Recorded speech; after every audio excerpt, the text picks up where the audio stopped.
The moderator is Mr. Anh Tien Vu. He's from Frost & Sullivan. And with him are two speakers, technologists, Saiful Bakhtiar Osman, sorry if I pronounced wrongly, from PNB Commercial, Syndicate Berhad, and Mr. David Rajoo from Microsoft Security, of course, from Microsoft. Let's welcome them. And they introduced among themselves. And the topic is Beyond Uptime, securing Malaysia's data center against emerging cyber physical threats. Interesting. Hi, good morning, everyone. My name is Anh Tien. I'm from Sullivan Cybersecurity Practice. I'm leading the cybersecurity research globally, and now focusing very much on the cloud security and application security. Right? Today, very happy to be here to join you with a very interesting topic around cybersecurity and also the convergence of cyber and physical stress. Yeah. Hi, David from Microsoft, specifically Microsoft Security. It's an interesting time to look at cyber, especially with how we've just recently launched Malaysia West Cloud region here in Malaysia as well. So large data center footprint for Microsoft. So it's interesting to see what where cyber converges with data centers as well. Saiful? Okay. Hi everyone, I'm Saiful. I'm currently with PNB Commercial, the real estate arm for Pemudaran Nasional Berhad. So okay, I just elected as I've been given the mandate by Global CEO Forum to set up a local chapter for Global CEO Forum. So whoever interested to join can see me afterwards. Okay, thank you. Hi David and Saiful. So today we talk about the convergence between the cyber and also the physical environment. And I think the cyber security and also the physical security is now intertwined, right? And the topic today would be discuss about the operation, right, in the data center, and how to protect the cloud resources and also the AI as well. So I have some questions for you today. So the first one is about how do you deal with the convergence threats, right, in the cyber and physical environments. So you see that the IoT devices and building management system have become interconnected, right, in the fabric of like a data center or modern data centers. And we have been witnessing a lot of convergence where the cyber attack spilled over to the physical world, impacting a lot of critical infrastructures, for example, system like a HVAC, right, or the power, or like a fire suppression. So the question would be, can you share how does this cyber and physical convergence have influenced our security strategy? And also give us some specific controls and measures that you have put in place, right, to defend against these threats, right? Maybe Saiful, you want to start first? Okay, thanks, Dave. So basically, IoT is something, a topic of interest. IoT has a very wide application nowadays.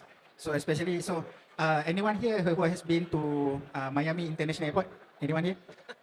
No. Okay, so for your information, Miami International Airport have been utilized IoT. So what they have is that they put all the sensors all over the airports, hundreds and hundreds of sensors. So when you step in, you have to use their Miami International Airport Super App. Then it will detect that your presence. It will guide you step by step like this.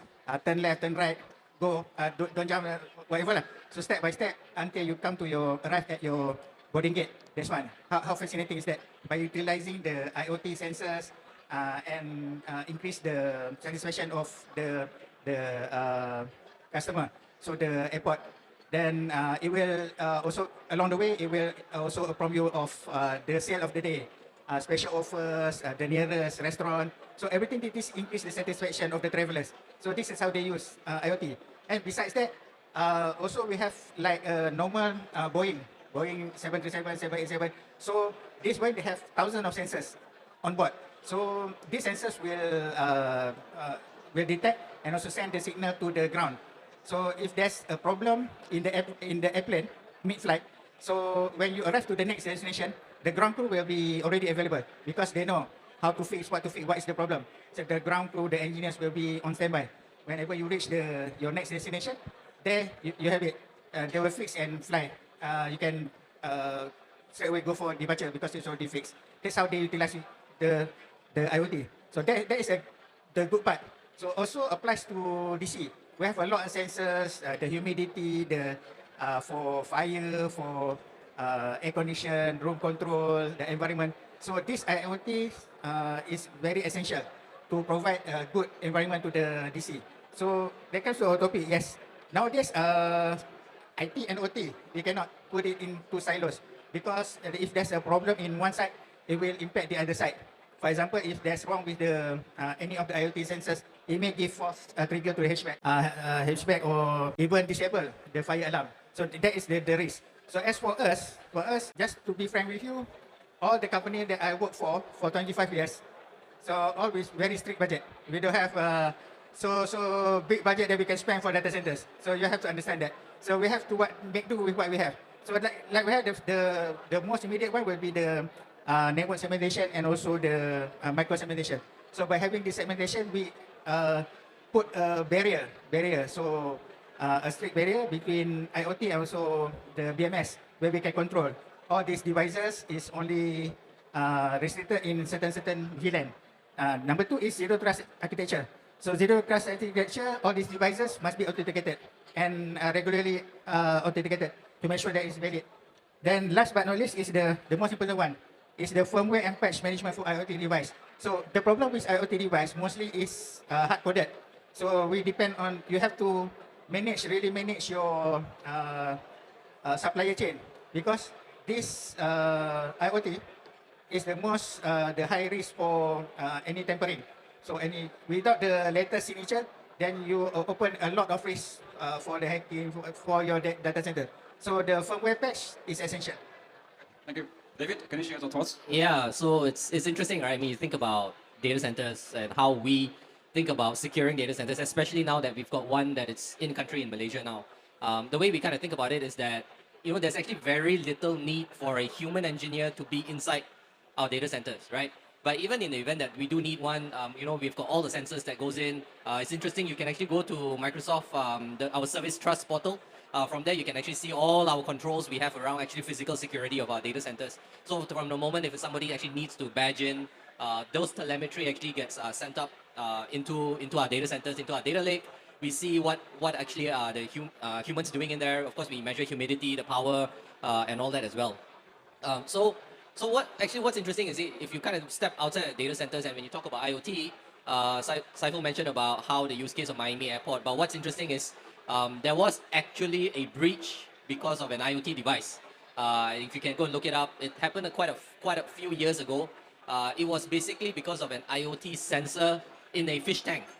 So it was a fish tank thermometer sensor in a casino in Las Vegas, right? So the hackers actually got in through that fish tank sensor, the temperature sensor, and then from there jumped into the internal network and did a ransomware on the casino itself, right? So the thinking that IoT devices are very physical and separated from your internal IT systems is no longer the case. When people say that their systems is air gap, it's probably they're kidding themselves. More often than not, there are always systems from OT that will jump over into on the IT side, right? On Microsoft's perspective, I think all this telemetry and what Saiful mentioned as well, zero trust, right? Zero trust when we look at the devices, your sensors, your CCTVs, and all that is telemetry that comes in, right? And we actually monitor all that access, run AI machine learning and all that to see what's actually happening. Of course, on top of that, we have the ability to also detect IoT devices, right? To your point, I think some IoT devices cannot be patched or needs to be patched. So you need to have some sort of sensor. So Microsoft has that technology to detect that there are sensors running, you've got CCTVs running, you've got door access systems running that are vulnerable, right? And then you can then take proactive steps to actually go and patch the systems and secure the systems. Yeah. I think that's very interesting because you touch on the IoT devices, cloud-based applications, right, and also the AI. And I think the AI now is playing very, very important role, right? It's not only in detecting the threats, right, helping you detecting the threats faster, but also like increase or secure operations efficiency and so on.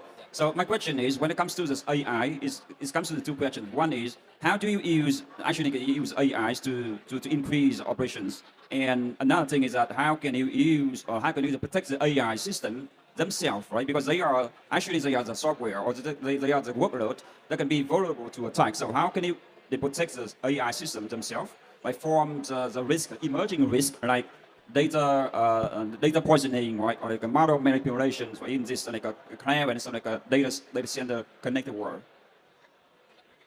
Okay, yeah.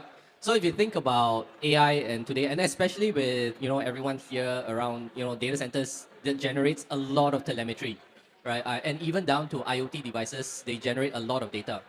Now, what's interesting is that there's a way to actually attack the AI system by you manipulate the AI, the IoT devices, or you poison the data set that your AI system is learning off from, right? So the IoT system is sending large amounts of data. You need to store it in some sort of storage in a cloud provider that sits in a data center and all that. So making sure that your data platform is secure. If not, it will be at risk at data manipulation, right? They can actually poison the data set and mess up your models itself, the AI models itself, right? So that's how one way you actually attack the AI system. So once you, because the thesis is that if you believe an AI system is only as good as the data set you feed it, right? So if you can get access to the data set, and believe me, the data set is like a pot of honey for the attackers, right? They will find their way to that data set itself.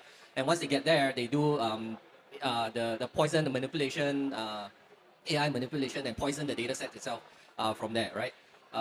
The other part of it also, of course, so securing the IoT devices are important, making sure that they are not tampered with, that they're secure, and then when the data comes into the data center, that's secured as well from an AI, from the systems itself, right? From data poisoning and all that. At the end of the day, all an AI system is just a bunch of hardware, storage, and compute. I'm oversimplifying it, but essentially that's what it is, right? So making sure that your data storage is secure, your AI compute is actually not vulnerable to code vulnerabilities and all that. So software bill of materials is important, right? Knowing what the AI model is actually running, what software is actually using, what software packages, what model is actually using as well also is important because there will be vulnerabilities in that. So the ability to monitor that and protect that proactively is important. Yeah. Yeah. So from an enterprise perspective. Okay, actually I agree with what David has spoken. So AI can help us, and at the same time, it's a double-edged sword. It can turn against us if being manipulated or being poisoned. So let's go to the pros first. How can we use AI to help us in securing our DC and also our environment? The first and foremost, of course, the minimal one will be the threat detection and behavioral analytics. So this threat behavioral and behavioral analytics, this machine language analyze the baseline behavior. So and also flagging anomalies such as unusual access pattern, data flow. So this is one of the key important of how we can use AI to help us. Then the next one will be the automated incident response. Actually, currently I'm sitting on the MDEC Grant Recommendation Committee. So we do have, for your information, we do have Malaysian company already successfully delivered the system. So they are using AI. They are using AI to correlate all the logs and data from big data and for all of the sources, and they come up with an AI playbook that can predict the patterns and also organize so that some of the non-critical one will be like self-healing for servers. If the memory is low, so what is the immediate from the AI playbook? What is the immediate action? So no need to, if we have, because for normal flagging alerts, we have humans control. So humans sometimes too many alerts they ignore. Oh, this is normal. So we tend to be human error. By having this AI tools to have this AI playbook, then they manage to convince and also deliver the system. So by using AI, so self-healing, self-correction, so it's really impressive by using AI. So next one is the predictive risk modeling. So predictive risk modeling is to simulate the attack path, where and when, how this kind of attack will be coming in. So by having this modeling, then we can preempt and provide the necessary strategy to react, to prevent, or to respond to these attacks. So that is it on the protective side. But what will happen if this turn out against us? So as I said before, with minimal budget, so this is what I can do, what I currently doing. So just for your information, not all companies have data centers, some only server room. By having a server room, that doesn't mean it doesn't need to be protected. So this is the best at the minimal cost that you can do. One is model robustness testing. So before deployment, the models need to undergo testing, including simulated poisoning, evasion of attack. So this is how you assess the resilience of the AI model that you are going to implement in your company. So next one is, of course, the traditional one is access control and audit trails. So these audit trails must be intact, non-compromised, so that AI models and training environment are protected with strict policies, full logging and access what and when. So this is how we control. That's as far as I can share. Great. Actually, just let me add one more thing. I think to that, it's good to hear that you want to use AI model to actually predict the path, the attack paths, and all that, right? So that's interesting, and that's where we're actually seeing the next evolution of where cyber defenders are actually going towards to getting more data in, and then from there, not only react when the incident happens, and actually have to predict, right, where the blast radius is, where the attackers could potentially actually try to move towards to.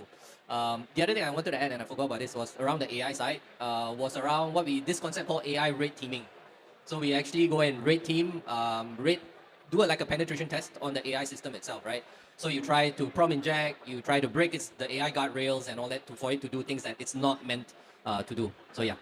I think that's because that's the reason why Microsoft is now going to release the AI SPM, AI Security Posture Management, right, as part of the cloud security and application security as well. So. Yeah, that's right. Before I forgot, all these system, we must have physical redundancy and manual override. Or else if something happen, the system is down. Like fire suppressing system, we need some manual override to ensure that the resistance. So as system down, taking over, compromise, then we cannot suppress the fire. We cannot. Everything goes haywire. Make sure we have that. Sure. I think that because of the time, so we don't have any time for other questions. But thank you so much, Saiful and David, for the very excellent discussion. Thank you so much for the insights. Thank you. Thanks, everyone. It was fast. Thank you very much.